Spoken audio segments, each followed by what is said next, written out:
Bienvenidos, esto es A Tu Salud. Hoy vamos a hablar de la condición del Asperger, que es un trastorno dentro del espectro autista. Vamos a tener realmente invitadas de lujo. Conozcamos más acerca de esta condición. ¿Qué es el Asperger? El síndrome de Asperger forma parte de los trastornos del espectro del autismo, que afecta el neurodesarrollo. El cerebro de la persona con síndrome de Asperger funciona de manera diferente a la habitual y se diferencia especialmente en la comunicación e interacción social, en la flexibilidad del pensamiento y comportamiento. Fuente: autismo.org.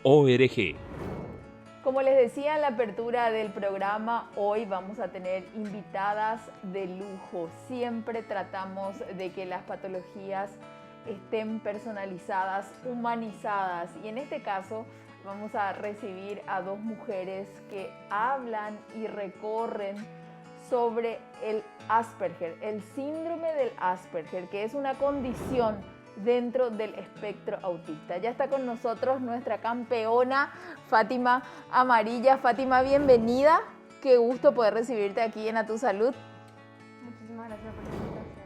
Y también nos acompaña Zunilda Trinidad. Ella es presidenta de la Sociedad Paraguaya de Asperger. Hola Zunilda, ¿cómo estás? Mucho gusto, muchas gracias.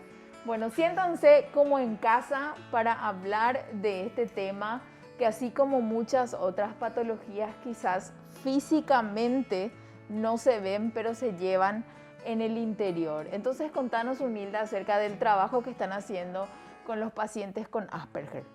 Sí, en realidad Asperger Paraguay nació de un grupo de padres desde el año 2012 y te puedo contar mucho de lo que hacíamos antes de la pandemia, porque ahora vino una pequeña pausa, ¿verdad? Una pausa obligada, pero lo que hacíamos era recorrer bastante, hacer congresos, incluso internacionales, buscamos auspicios y logramos hacer sin costo con profesionales de primer nivel para que la gente también vaya conociendo un poco más, para que los padres cuyos hijos todavía no tienen diagnóstico lo vayan descubriendo también y los puedan ayudar. Acompañamos a las escuelas también cuando nos llamaban en las clases, durante las clases presenciales, ¿verdad? Entonces, si alguno de los chicos que va al centro Asperger necesitaba una capacitación, ya sea para los profesores, hablar un poco en el colegio, recorrimos mucho lo que es la comunidad. Y ahora también con el tema virtual seguimos acompañando a los chicos. Tenemos el grupo de jóvenes, de los cuales también Fátima está parte, Fátima, el grupo de padres, grupo de profesionales. Entonces incursionamos bastante porque siempre hay muchas asociaciones de autismo y abarcan mucho y no tenemos algo centrado en lo que es Asperger. Y si bien es parecido, tiene sus diferencias también, entonces nosotros necesitábamos realmente que se hable de eso y que nosotros también capacitarnos más en lo que es para que podamos ayudar a nuestro entorno. Es una condición con la cual se nace y que afecta básicamente el desarrollo comunicacional, ¿verdad? En el caso que no se trate. Sí, dificulta un poco lo que es la interacción social. Sí. Las causas no las sabemos porque esa dificultad de la interacción social también es porque viene con una carga sensorial bastante fuerte. El tema del sonido, ellos lo perciben mucho. En algunos casos son los olores, por decirte, me voy a un restaurante, no puedo sentarme al lado de lo que es la cocina porque estoy oliendo cada ingrediente que está allí, entonces necesita moverse un poco más. Y después hay tema de tactos, todo lo que es sensorial carga mucho. Entonces, como que eso también es un problema para la interacción social, ¿verdad? Estar en ciertos ambientes. Y por otro lado también la lógica que se maneja, la literalidad y el no entender el lenguaje cotidiano. Lo tomamos así como viene. Sí. Y entonces como que a veces no entendés los chistes o no te entienden cuando le estás diciendo o hablar algo. en doble sentido, por ejemplo, no. Claro, o lo que nosotros siempre hacemos es el igual nomás, y para ellos no es igual nomás, entonces le cuesta bastante salirse de ciertas reglas y como que a la gente, bueno, ¿qué te pasa, verdad? Bueno, Zunilda tiene un hijo de 15 años y Fátima tiene 25 años actualmente. Fátima, contanos cuáles fueron esos primeros síntomas, cómo papá y mamá se dieron cuenta y a qué edad, ¿verdad? Bueno, la verdad empecé, según me dicen, porque no recuerdo los 3 años, empecé muy temprano a leer y a escribir. Lo que sí recuerdo es que yo en la escuela mis recreos, más que irme a jugar con mis compañeros, me pasaba en la biblioteca, leyendo libros, jugando ajedrez, como que mi amiga era la bibliotecaria. Y eso le llamó mucho la atención a mis profesores, hablaron con mi mamá, me llevaron a la psicóloga, cuando eso no había mucha información sobre esto. Y lo que dijeron es que era buena para los números y era antisocial, solo eso, que entonces tenía que reforzar más lo que era como que mi debilidad, ¿verdad? Sí. Y solamente eso. Más adelante, cuando cumplí 6 años, mi mamá escuchó sobre el Asperger y bueno, parece que mi hija es esto, ¿verdad?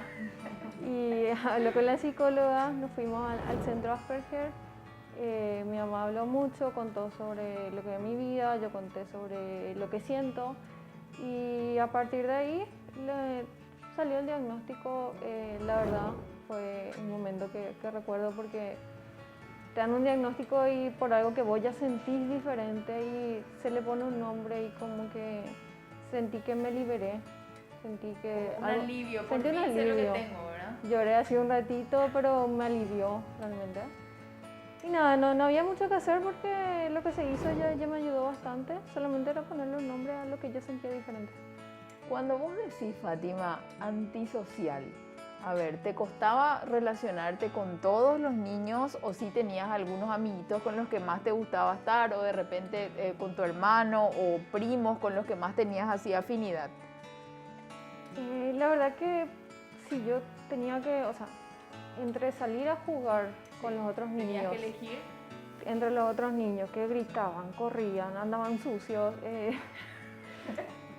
Yo no era tanto de estar tocando la tierra todo el tiempo porque aparte que se me resecaban las manos y eso y yo sentía mucho, me dolía.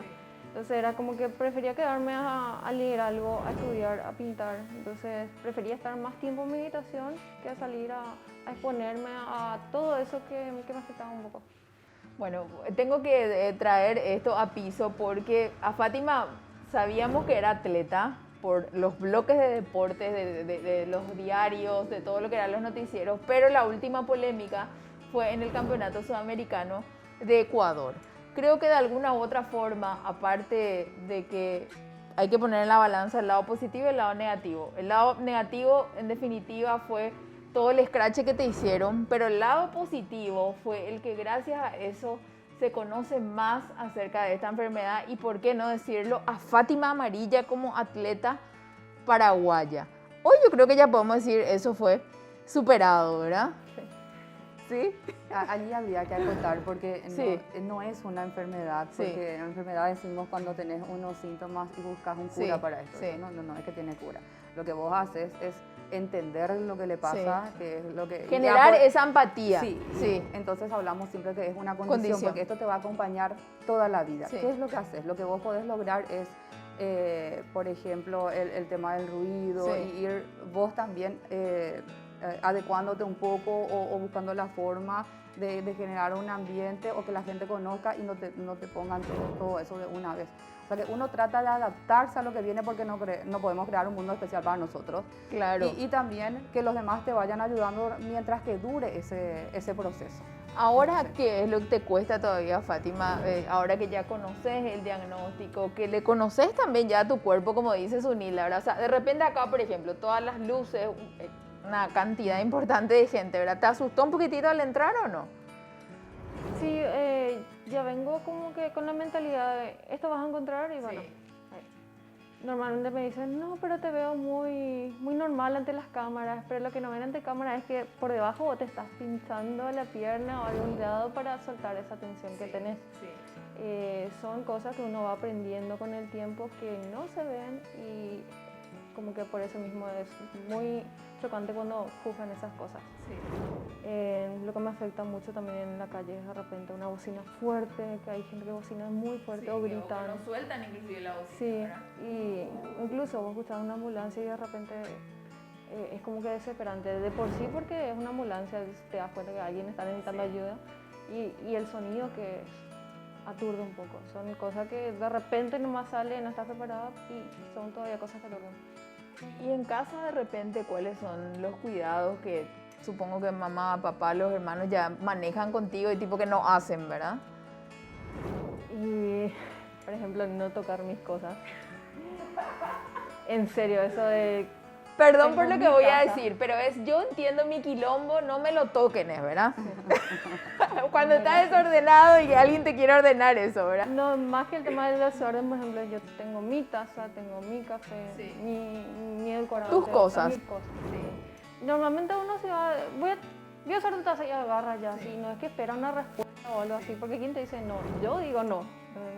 Y es muy chocante y eso para la gente que no me conoce, que vean todas esas cosas. En casa ya estamos todos adaptados, pero...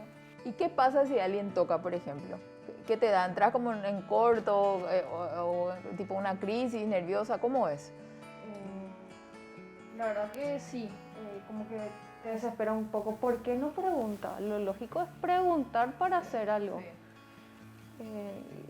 Y al final trato por mucho tiempo trato de pensar, bueno, no lo hizo a propósito, puedes avisar. Ojalá la próxima no lo vuelva a hacer, ¿no? Pero es respirar unos 10, 5 segundos y ver cómo es la mejor forma de reaccionar.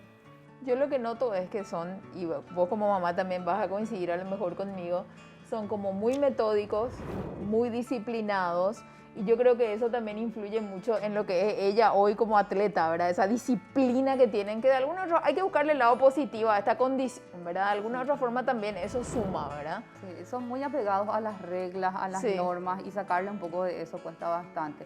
Lo que te decía Fátima con el tema de las luces, sí, para ella Sí. molesta bastante, le dificulta, pero ella logra superar eso con la anticipación. Sí. Entonces, eso por ejemplo es una metodología que nosotros hablamos mucho cuando nos vamos a lo que son las capacitaciones en las escuelas, con los padres también. Vos ya sabes más o menos lo que vas a encontrar, entonces ya venís como programada, como preparada para Claro. eso. Y otro punto es el tema del tacto o el zapato que de repente no es cómodo. A nosotros nos molesta, pero ¿qué pasa con la persona que es áspera? A ellos les duele. El tema del ruido también, el ruido, Sí. bueno, ¡bam! De repente, Sí. algo que no esperabas y te Sí. asusta, pero al otro le duele. Tanto ya insistimos, pero nos falta esa bomba a las 0 A fin de horas. año y cualquier festejo. Sí. Hoy en día es, no sé, no quiero hablar de ciertos movimientos, pero hay organizaciones que festejan algo con bombas. Sí. ¿Entendés? Sí. Y eso no sé, duele. Así como ven, bueno, mi mascota, te dicen, le duele, sabemos que le duele a la mascota, Sí. le duelen a las personas. Entonces, un poco de empatía también con ellos. ¿Sabías que el famoso más reciente en admitir públicamente que tiene el síndrome de Asperger es Elon Musk?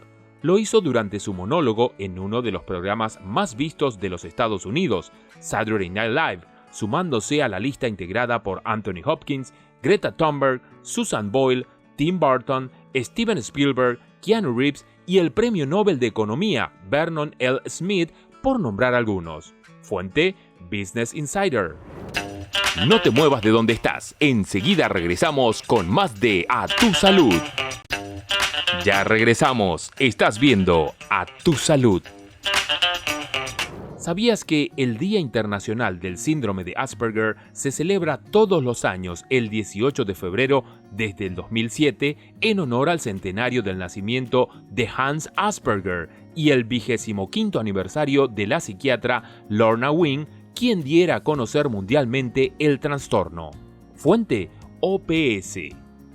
Seguimos en A Tu Salud, vamos hasta las 17 horas, queda mucho todavía por hablar de belleza, de nutrición y estamos tratando el tema del Asperger, la condición del Asperger. Está con nosotros Fátima Amarilla, nuestra atleta estrella, y también Zunilda Trinidad, que tiene un hijo con esta condición del Asperger, y vamos a hablar un poquitito de lo que tiene que ver también con la alimentación, porque dicen que somos lo que comemos y de repente hay algo que con la alimentación pueda contribuir a mejorar la calidad de vida. ¿Se habló de eso en algún momento o no? En realidad, en tema de terapias y tratamientos hay muchas corrientes. Nosotros, particularmente en el Centro de Asperger, no somos tan a favor de hacerle solo este tipo de alimentación, porque ya tiene una dificultad y le estás creando otra más. Sí. Por ejemplo, vas a ir a un cumpleaños, sería bueno que pueda comer lo que hay en el cumpleaños y no que le esté yendo con las bandejitas, Sí. con las viandas nuevamente. Sin embargo, es cierto, la alimentación influye. Yo no le puedo llenar de dulces, de gaseosas, Sí. y en cierto momento donde digo, si Si esto viene acompañado con alguna comorbilidad como el tema de la hiperactividad, entonces no puedo estar llenándolo de cosas. Tendría que yo también como que ayudar con más. una alimentación adecuada. Y bueno, hay diferentes situaciones y diferentes casos también. Hay casos en el que requiere un poco de ayuda de medicación mientras que estás haciendo una terapia. No hay que abusar con eso. No es de por vida la medicación. No, hay que dejarlos ser como ellos son y que ellos vayan superando las dificultades también. Trabajarlo a tiempo, pero trabajar bien y siempre usando la fortaleza de ellos. Entonces se trabaja mucho en lo que es educar a los padres, que ellos sepan, que vayan encontrando esa fortaleza que ellos tienen y eso vuelquen contra las debilidades. Qué importante es eso que decía Fátima Zuni en el primer bloque. ¿Cómo se llama tu mami? Diana. A mami Diana, felicitaciones, porque mami Diana supo controlar de alguna forma todos estos síntomas que Fátima venía dando, porque ella decía, a los 16 recién es como que yo me liberé al poder saber que yo tenía eso, ¿verdad? O sea que ese diagnóstico temprano también es muy importante. Sí, hay casos de adolescentes, por ejemplo, donde la familia no acepta, no cree que este diagnóstico pueda existir y qué pasa con ellos. Cada vez se encierran más y llegamos a otro tipo de diagnóstico, a otras comorbilidades. Por eso es muy importante la difusión y siempre agradecemos muchísimo porque cuanto más profesionales lo sepan y se capaciten en eso, más padres lo sepan también y mismo la sociedad, nosotros, cualquiera de nosotros que podamos identificar y no atacar esto. Entonces estamos ayudando a la inserción de estas personas también, que ellos vayan superando. Cada uno tiene su forma, por ejemplo, el caso de Fátima, supongo que fue el atletismo, fue correr un poco y eso le ayudó también. Entonces, ¿qué hacía la familia? Vio una fortaleza en ella, a lo que a ella le gustaba, se enfocó en eso y eso le ayuda. Entonces, ella se siente que puede, que es capaz, se enfoca en algo, lo supera y yo no me siento que no puedo hacer nada. Entonces, siempre todos podemos hacer algo. Qué importante es eso de decir no juzgar, ¿verdad? Porque la primera salida cuando ocurrió lo de Fátima en Ecuador era juzgar y decir cómo no sabe hablar guaraní, ¿verdad? Independientemente a que sepas o no hablar guaraní, esa fue tu primera reacción al responder. Claro, estaba muy cansada, muy ensimismada en todas las emociones que genera y aparte de el estrés físico que tenía en ese momento. Porque irte a parar a correr con atletas de Brasil, de Colombia, de Ecuador, ponerte a correr en 400 metros con vallas, que cansa muchísimo, aparte que sentí calambre durante la carrera. Y normalmente estoy preparada para entrevistas sobre lo deportivo. Claro. Si me decían antes que me van a hacer otro tipo de preguntas, como que, bueno, espera un ratito, voy a descansar y voy a poder responderte mejor. Sí. Pero no, realmente no estaba preparada para responder algo diferente a lo que fue mi carrera en ese momento. ¿Cómo te sentiste después de eso, Fátima? Una vez que ya la gente conocía de esta condición y te dio un apoyo realmente. Y me sumo porque en el canal todos mis compañeros decían, tenemos que hacer un tema sobre esto, tenemos que hacer un tema y tenerla a ella como referente, pero igualmente mostrar lo que es, conocer de los síntomas, las causas, tipo que yo siempre digo, una condición o una enfermedad, uno no la elige, a uno le toca y punto, es sobrellevarla, ¿verdad? Y sí, la verdad fue un momento difícil más porque estaba preocupada por mis papás en todo caso. Por lo que puedan llegar a decir, ¿verdad? Claro, pero recibimos mucho apoyo porque en verdad no hice nada malo. Y me fui, hice lo mejor que podía hacer, en lo que me fui preparada a hacer, que es correr.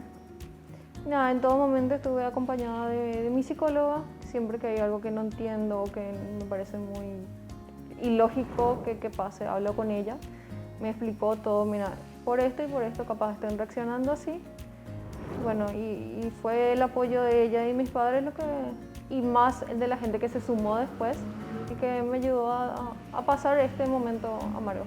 Te siento como muy sana cuando hablas del tema, no guardas rencor, no sos una persona de guardar rencor. No, porque el rencor es algo que solamente para mí es mala energía que te carga a vos, o sea, es mala energía que guardas vos. Esa persona que en algún momento te tiró mala onda, tipo, continúa con su vida y ni ahí está. Sí. Sin embargo, vos te cargas con una energía y solamente a vos te estás envenenando, entonces no vale la pena. Y nada, mostrar lo que hago y tratar de hacer que más personas vean de buena manera eso. Con respecto, una de las características también es de que ellos no creen en la malicia. Sí. ¿Para qué la gente tendría que ser mala? Sí. Entonces para ellos no hay una tiene explicación sentido. para Sí, eso. Porque sí. ellos querría hacerle daño a alguien. Entonces ellos no esperan también que los demás sean malos con ellos. Por eso que ellos van bondadosos por la vida y hay gente que se aprovecha de eso, ¿entendés? Y no tenés que enseñarles, sí, de verdad hay gente que es mala, ¿entendés? Pero se saca, como dice ella, una carga encima también porque no va con esas intenciones. Hay tantas cosas que te quiero preguntar con respecto a la educación, por ejemplo, ¿verdad? Ellos van a la escuela, decía Fátima, me decían antisocial, ¿verdad?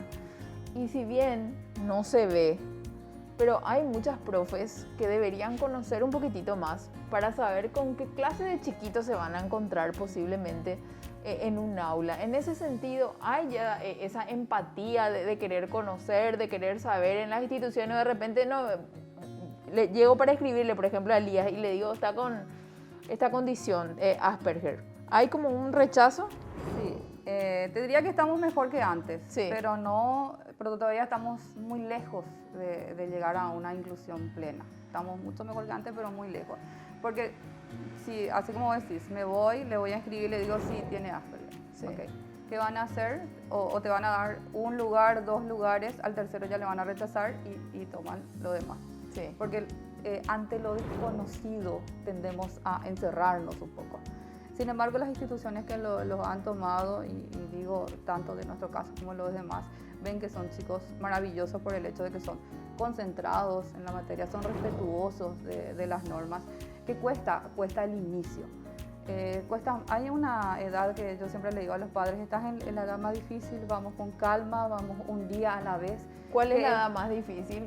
Para nosotros, y lo que yo noto en la mayoría de los padres de la asociación, 4, 5, 6 años son edades difíciles. Sí. Porque es la edad en que realmente ellos los sacas un poco del nido y tienen que empezar a socializar. Y no reconocen todavía tampoco muchas cosas, y cuesta ¿verdad? mucho ir a un lugar nuevo. Sí. A muchos entran en crisis cuando es una persona nueva, es un lugar nuevo. ¿Por qué? Porque necesitan estar seguros. Yo vengo y me siento siempre en la misma silla porque sé la distancia que hay acá y eso me da a mí seguridad. Sin embargo, si yo me voy a un lugar nuevo, no sé lo que va a pasar, no me puedo anticipar y eso puede causar una crisis en mí. Entonces, llevarlo por primera vez a una escuela, cambiarlo de vuelta a lo otro, es una transición bastante dolorosa para el chico y sufren mucho los padres también. Entonces, esa edad y encontrar una escuela, encontrar un profesional en la etapa inicial es tan importante. Los mejores profesores tienen que estar en la etapa inicial, los que tienen mayor empatía, mayores ganas de trabajar y que lo hagan y que puedan ver la fortaleza de los chicos. De eso va a depender bastante lo que es el éxito de ellos también.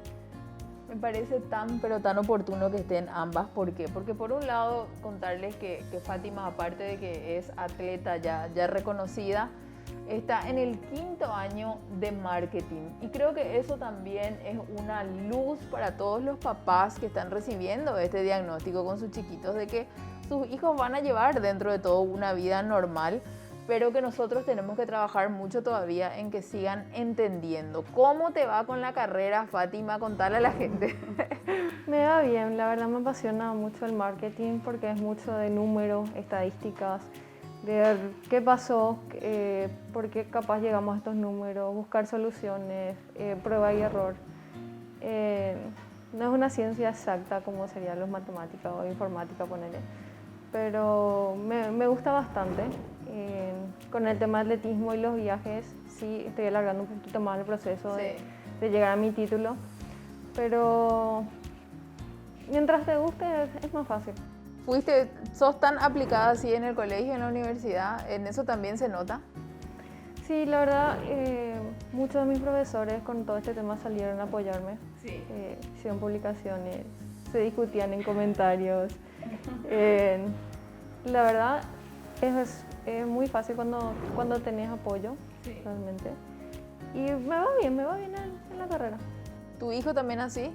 con lo que tiene que ver con la educación? Sí, muy buenas notas en lo que le gusta también. Ahí es importante porque no hablo solo de mi hijo, sino de lo que veo en todos los padres también. Ellos tienen una inteligencia normal o superior. Sí.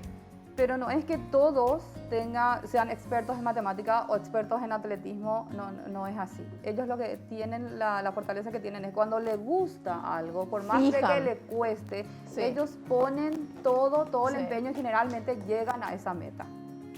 Entonces, eso es lo que hace que ellos puedan volverse expertos en tal materia. Pero no porque nacieron expertos en matemática o expertos en ciencias, sino porque se enfocaron y son tan disciplinados en lo que les gusta que eso les facilita llegar a eso.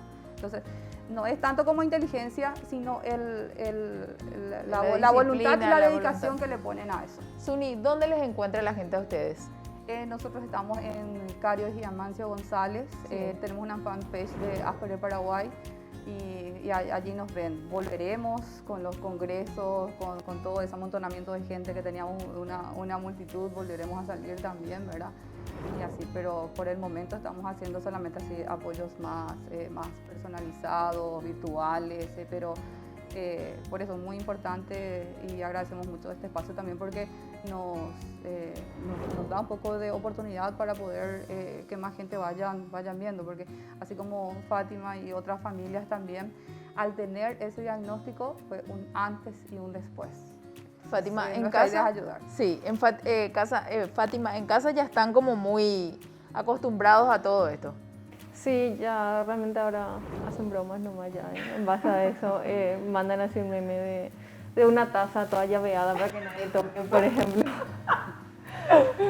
Fátima, ¿y qué le podemos decir a la gente común, voy a decir, que no entiende todavía mucho acerca de esta condición? Que no tengan miedo del nombre, realmente al decir autismo es muy chocante, para muchos les choca. Incluso para nosotros mismos decirle a un amigo, mira, tengo autismo, es como que... Porque sabemos cómo la gente tiene una idea un poco oscura, vamos a decir. Pero el TEA engloba muchísimas condiciones, aparte de muchos niveles, lo que es el Asperger es el nivel 1 del TEA. Bueno, y nada, preguntarle más que nada a la otra persona qué visión tiene para tratar de entender desde su punto de vista. Igual todos somos diferentes de alguna u otra forma, entonces más que nada empatía y en todo caso preguntar, más que asumir, que normalmente es lo que se hace. Muchísimas gracias a ambas, fue un placer realmente conocerlas y espero que podamos seguir creando conciencia sobre esta condición que es el Asperger y quiero que se vayan con regalitos de A Tu Salud taza. ¿Qué tomas más? ¿Café cocido? Té. Primera que hay que tomar, que no le digo para el café, para el té. Entonces Fátima tapa boca, pero eso por el tema del atletismo o porque te gusta nomás. Y porque con este cuerpazo que tiene, debo decirlo, ¿verdad? Los muchachos se quedaron así con la... ¿Tienes novio? Sí, tengo. Ah, tienen novio, chicos. Bueno, también para Suni tenemos la tacita de A Tu Salud y el tapabocas y los productos de Dumox para que se sigan cuidando, ¿sí? Fátima me contó que todavía no tuvo COVID, se tiene que vacunar ya, ¿sí? Y también para Sunilda. Gracias, Sunilda, por acompañarnos. Gracias, Fátima. ¿Sabías que se consideraba que el Asperger solo afectaba a los niños y no a las niñas al realizar sus primeras investigaciones en 1944? Muchos estudios más actuales señalan que el número de casos en ambos sexos es probablemente igual, pero lo que sí se ha confirmado a lo largo de los años es que las niñas son menos diagnosticadas, considerando que tienen la capacidad de esconder mejor sus dificultades, lo que hace más difícil reconocer esta condición. Más adelante, tenemos todo lo que tenés que saber sobre la alimentación durante el embarazo. El reconocido maquillista y fotógrafo de las estrellas te enseña cómo sacar una selfie digna de Kim Kardashian. No te muevas de donde estás, enseguida regresamos con más de A Tu Salud. Ya regresamos, estás viendo A Tu Salud. ¿Sabías que durante el embarazo se agudiza de manera contundente el sentido del olfato? De esa forma, las futuras mamás pueden detectar toxinas y demás productos que son nocivos para sí misma y para su bebé. Gracias por elegirnos desde las 16 horas. Ya estuvimos hablando del Asperger y ahora le toca el turno a la nutrición. ¿Y de qué vamos a hablar? De la nutrición durante el embarazo. Ya nos acompaña la doctora Karina Díaz. Hola doctora, ¿cómo estás? ¿Qué tal? Bienvenida a Tu Salud. Muchas gracias. Gracias por aceptar la invitación y por estar aquí con nosotros. A ver, tus pacientes, ¿en qué etapa del embarazo llegan? Normalmente las que programan un embarazo llegan previamente al embarazo para preparar el cuerpito para el embarazo.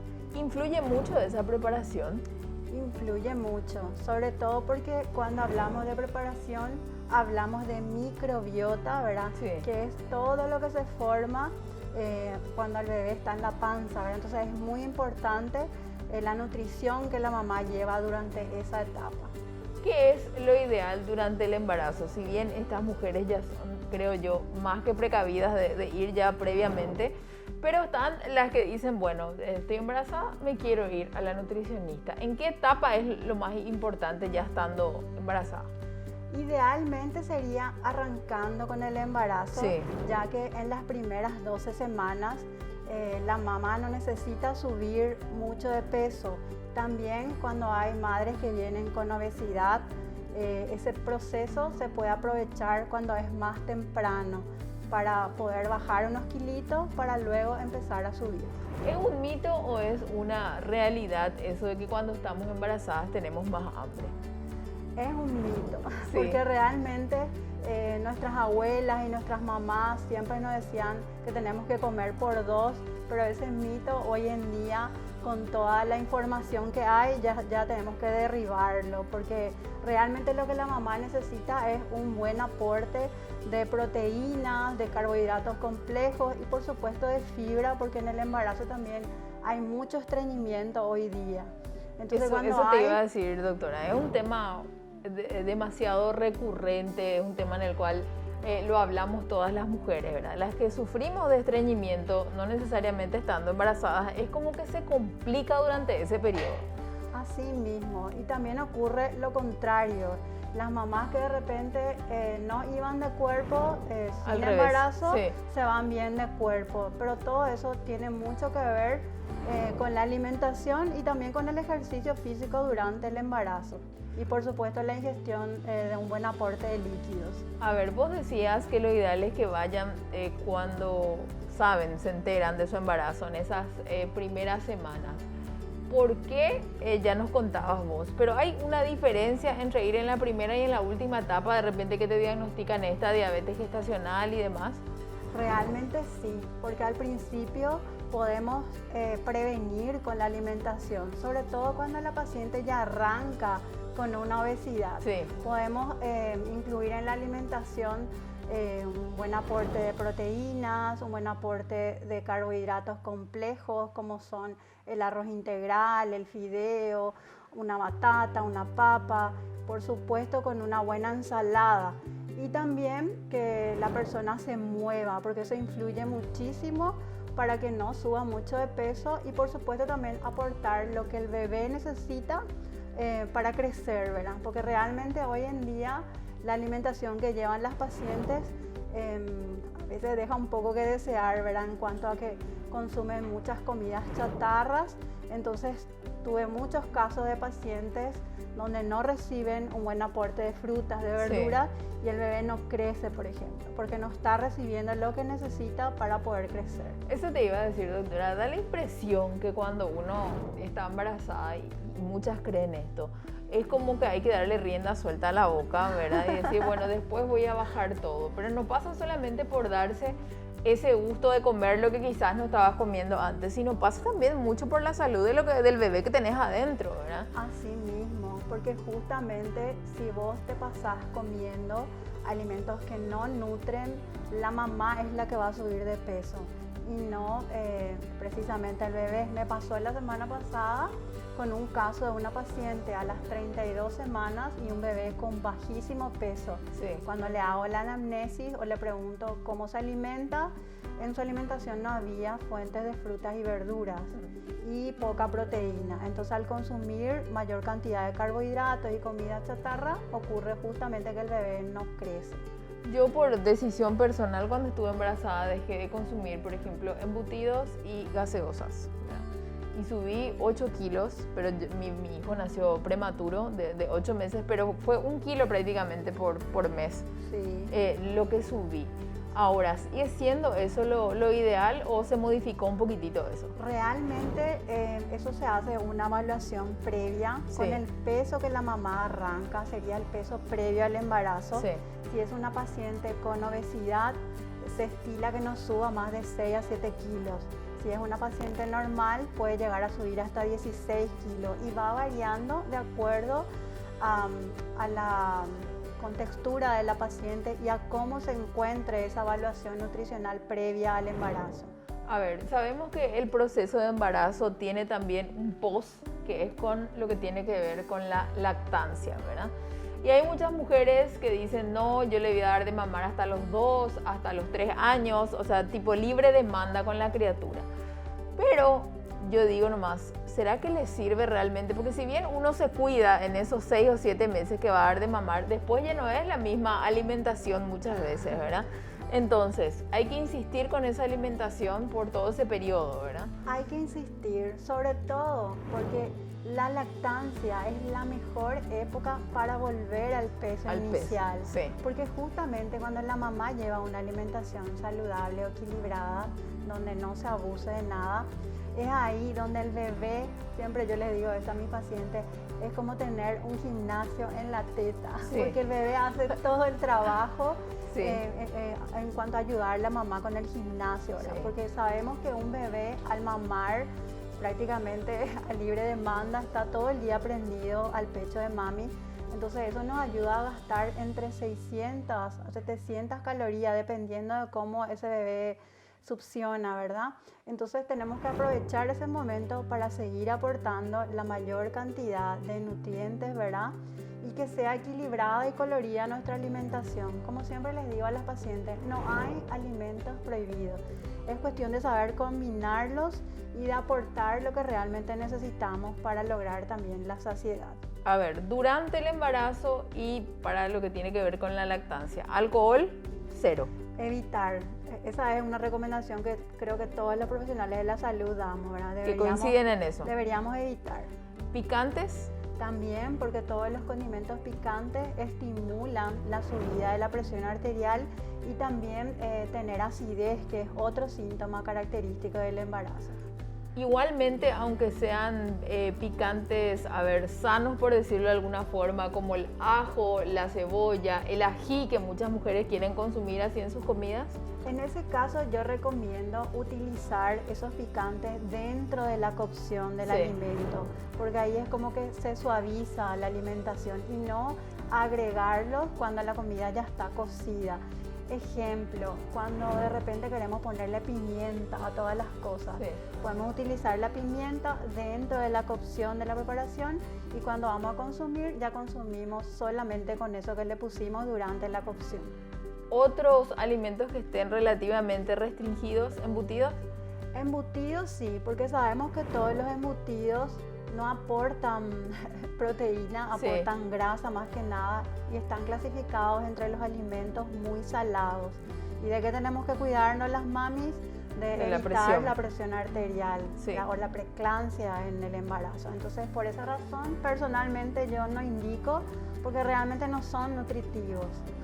Y más que nada también yo creo que esas dos patologías son las que más una tiende a desarrollar cuando está embarazada. La presión, que sería la preeclampsia, y también lo que tiene que ver con la diabetes gestacional, que la prueba, entre paréntesis, chicas, es espantosa, sigue siendo espantosa. Sigue siendo espantosa y sobre todo porque hoy en día con lo que estamos viviendo con esta pandemia se tarda mucho a veces en llegar a ese estudio. Sí. Normalmente el estudio se puede hacer entre las 24 y las 28 semanas. Que sería 7 meses más o Sí, menos. he tenido pacientes que han venido recién a las 29 semanas con el diagnóstico debido a que se les hizo un poco tarde, ¿verdad?, la prueba. Normalmente cuando el paciente empieza con una prueba de glicemia en ayuno un poco alta, los médicos ya tienden a decirle, mira que tenemos que comer mejor, ir al nutricionista, o directamente ya nos derivan para que podamos mejorar esa parte, porque no hay nada que con la alimentación no se pueda mejorar. Si vos mirás 5 años atrás, ¿se iban ya las mujeres así a consultar previamente? O ahora que como que se puso muy de moda también ir a la nutricionista, eso también yo creo que suma, todo esto suma, ¿verdad? Vos sabés que cambió mucho nuestra mentalidad, sobre todo porque ahora hay más información. Realmente una mamá cuando queda embarazada ya se prepara para ese parto, ya hay planes de parto inclusive para hacer ejercicio, para hacer alimentación, y muchas veces los médicos ya tienen su equipo multidisciplinario con el cual trabajan. Y yo creo que eso es una ventaja también comparando a la información que había antes, ¿verdad? No teníamos todo lo que ahora tenemos.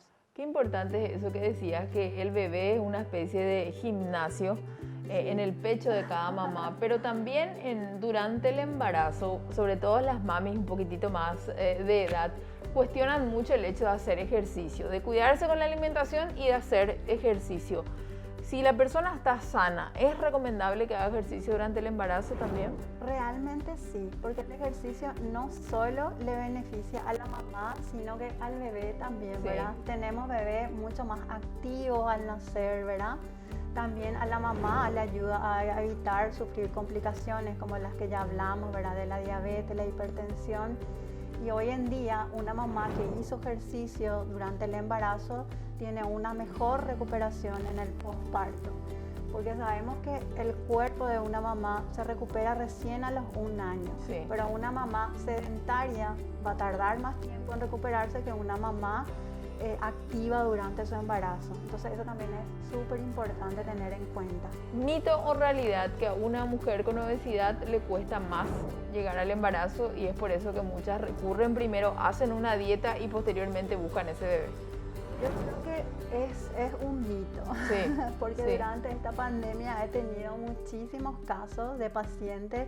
Yo creo que gracias a esta pandemia también tuve más trabajo, porque hay más bebés, hay más mamis embarazadas, entonces también yo creo que eso es más que un mito.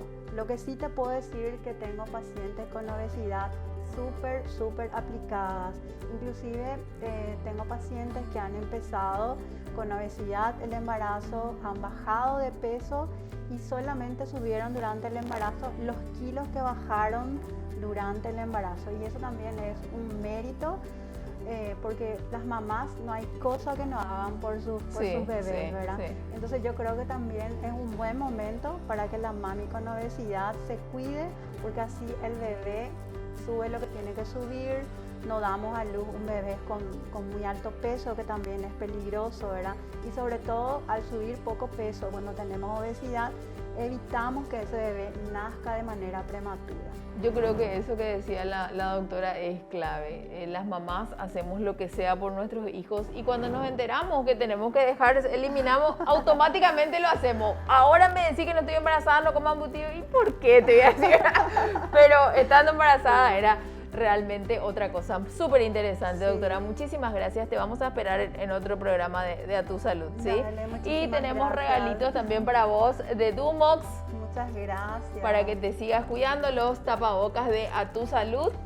Y también tenemos la tacita para la doctora, para su café. Me encanta, muchísimas gracias. Para el escritorio, gracias. Encima es la taza con la ración justa. Exacto. Eso no sabíamos, que nuestra taza está en la medida justa. Sí, está en la medida justa. Ah, muy bien. A ver, ahí para que vean, esa es la medida justa. No es ese tipo jarro lata que muchos toman así doble, tipo de medio litro ya, ¿verdad? Gracias. Bueno, gracias, doctora. ¿Sabías que el hombre puede experimentar los mismos síntomas que su mujer durante el periodo de gestación? Esto se conoce como embarazo psicológico masculino y es una manera de poder empatizar con lo que siente su pareja. En instantes, Guille Friedman ya llega con sus consejitos de belleza. Pero hoy va a ser un bloque diferente porque vamos a hablar de los selfies. Voy a dar pequeños trucos a toda la gente, cómo se tienen que hacer los selfies. Enseguida regresamos a Tu Salud. Ya regresamos. Estás viendo a Tu Salud. ¿Sabías que el primer registro de una selfie data de 1939? Pero en 1914, la gran duquesa Anastasia Nikolaevna de Rusia, con 13 años, se convirtió en la primera adolescente en tomarse una foto enfrente al espejo para enviársela a una amiga. La fotografía que envió iba acompañada de una carta. Me tomé una fotografía mirando al espejo. Fue muy difícil, mis manos estaban temblando. Es que la cámara Kodak Brownie era muy pesada. Seguimos en A Tu Salud, es el turno de la belleza, uno de los bloques más esperados. Ya estuvimos hablando del Asperger como tema central en el transcurso del programa y ahora vamos a recibir a nuestro querido Guille Friedman, que ya está listo para darte algunos tips.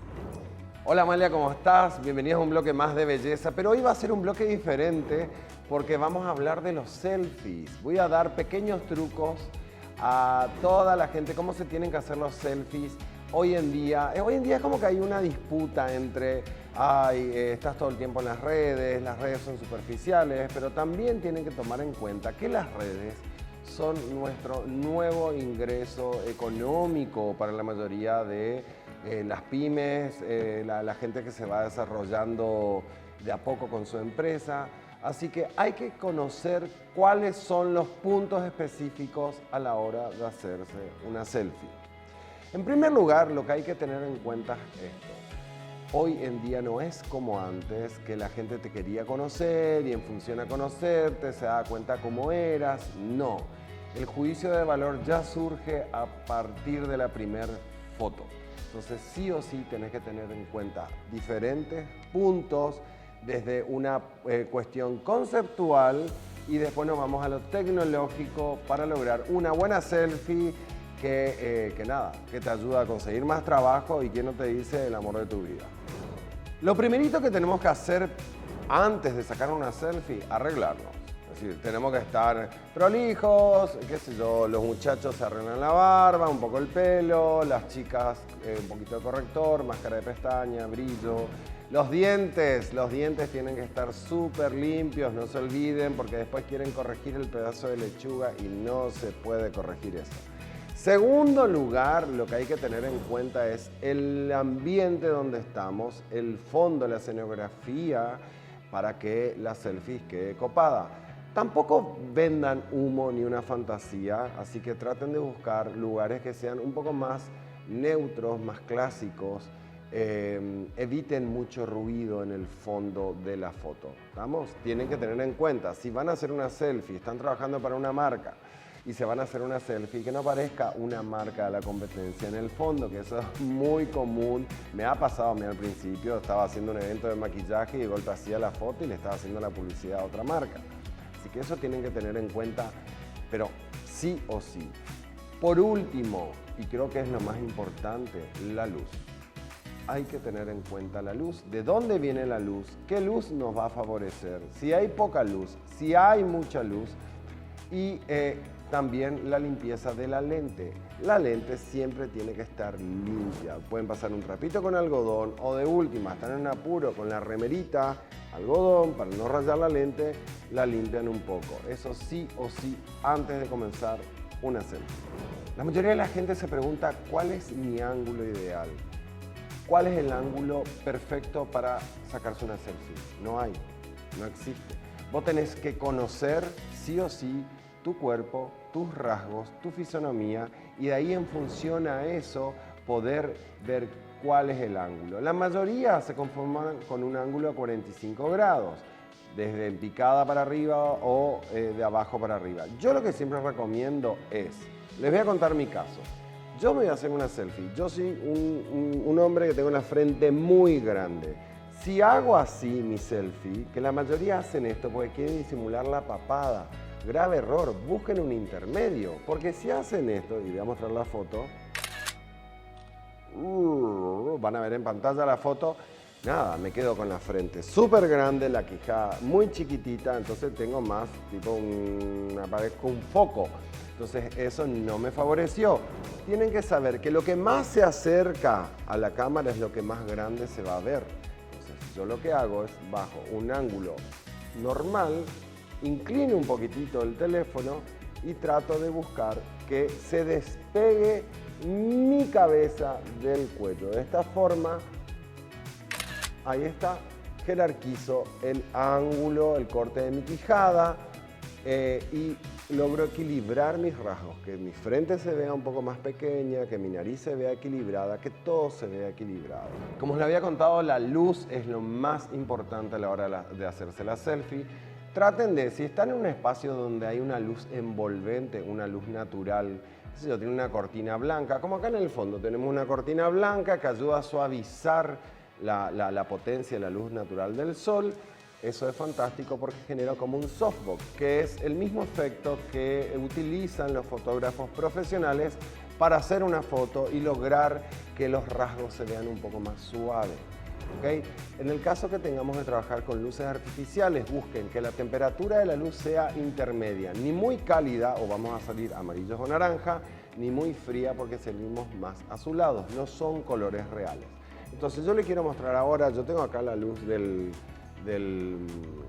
set, tengo luces intermedias, ambas son luces, una más suave, la otra más dura y tengo una luz de apoyo acá para el fondo. Entonces lo que voy a hacer es voy a ir buscando la luz. Yo le voy a mostrar cuál es el problema específico que suele haber. Se van a sacar la foto y no calculan que las luces hacen cortes en el rostro, no queda el rostro plano, entonces se empieza a rayar la nariz o me genera una sombra acá, me acentúa la sombra de esta zona, entonces es como que ahí te vas deformando el rostro. Entonces lo que yo les voy a mostrar este ejemplo, cómo no favorece para nada, mi cara tampoco, pero bueno. Y ahora voy a buscar la luz ideal, ¿ok? Cambio de la mano y voy viendo una luz que me favorezca. Acá de este lado me favorece, pero es muy plana, y de este lado lo que voy a conseguir es profundidad. Tengo la luz que me invade de atrás y la luz que viene del frente. Entonces ahí voy buscando, como hicimos hoy, el ángulo perfecto. Pero traten de no siempre salir con la misma posición de la cara. Es una lucha que tenemos todos los que trabajamos por ahí un poco en la parte publicitaria o tenemos que hacer anuncios. Traten de buscar diferentes ángulos. No se casen con un solo ángulo. Entonces yo voy buscando, este es el que a mí más me gusta, pero a veces tengo que variar, entonces voy buscando. A medida que voy buscando ese ángulo que me favorezca, tengan en cuenta las sombras, que no se vean las sombras del celular, voy buscando un ángulo, ahí está. Perfecto. También tienen que tener en cuenta la actitud. Es decir, a mí no me gusta reírme en las fotos. Es decir, en la vida me río, en las fotos no me río. Entonces busco igual un equilibrio. Trato de no salir con una cara muy argel, busco un punto que mi rostro se relaje. Tienen que ejercitar el rostro antes de hacerse la foto. Dicen, ¿qué está diciendo este tipo? Entonces lo que tienen que hacer son ejercicios. Miren, hagan esto. Ablanden el rostro, agranden los ojos, achiquen la cara, frunzan, modifiquen, relajen las facciones para que después en la cámara salga bien. El fondo ideal a la hora de sacarse una selfie para mí es el fondo neutro. Cuanto más neutro mejor. Puede ser una pared blanca, puede ser un fondo, una vegetación alejada que se desenfoque. Tienen que evitar, hay algo que siempre tienen que evitar, son las rayas. Eviten las rayas y las líneas. ¿Por qué? Yo siempre recomiendo que no utilicen mucho el Photoshop porque la gente te ve muy fantástico en las fotos en vivo y después cuando te ve en persona cruzan de lado porque no te reconocen. O de golpe, mágicamente, los ladrillos de fondo empiezan a ser curvos porque comenzás a licuar la foto. En primer lugar, te tenés que aceptate. Es decir, podés corregir 10%, 20%, hasta ahí. Aceptate y si no hace algo, aparte, ejercitate, come sano, para poder salir fantástico en la foto. Yo creo que Si bien hay gente que dice, yo no soy fotogénico. Si vos te metes en tu cabeza que no sos fotogénico, nunca vas a ser fotogénico. Vos lo que tenés que buscar es tu mejor versión y no lo veas como una cuestión superficial. Tampoco te encierres 100% en eso. Busca que es una manera que tenemos hoy en día para expresar nuestro espíritu, nuestras ganas.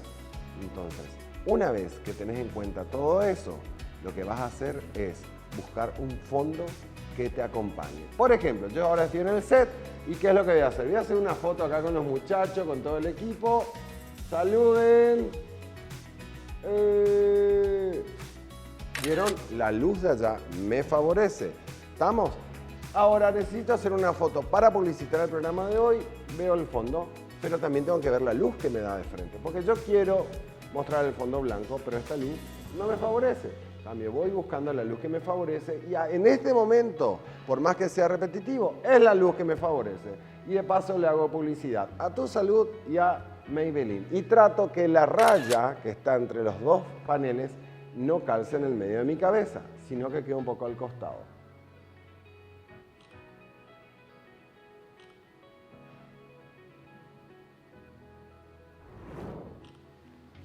Y listo. Así que no pierdan mucho tiempo y les deseo éxito con su selfie. Gracias, gracias querido Guille. Genial como siempre, como todos los sábados. Hoy estuvimos hablando de la condición del Asperger con una invitada realmente de lujo, la atleta Fátima Amarilla, que dejó frases que espero que sean de tu agrado y que por sobre todas las cosas las pongas en práctica. Además, hablamos de la nutrición durante el embarazo y de qué vamos a hablar el siguiente sábado a partir de las 16 horas. Vamos a hablar del COVID y también de la tecnología como herramienta para prevenir algunas enfermedades. De 16 a 17 el próximo sábado. A Tu Salud. Nos vemos.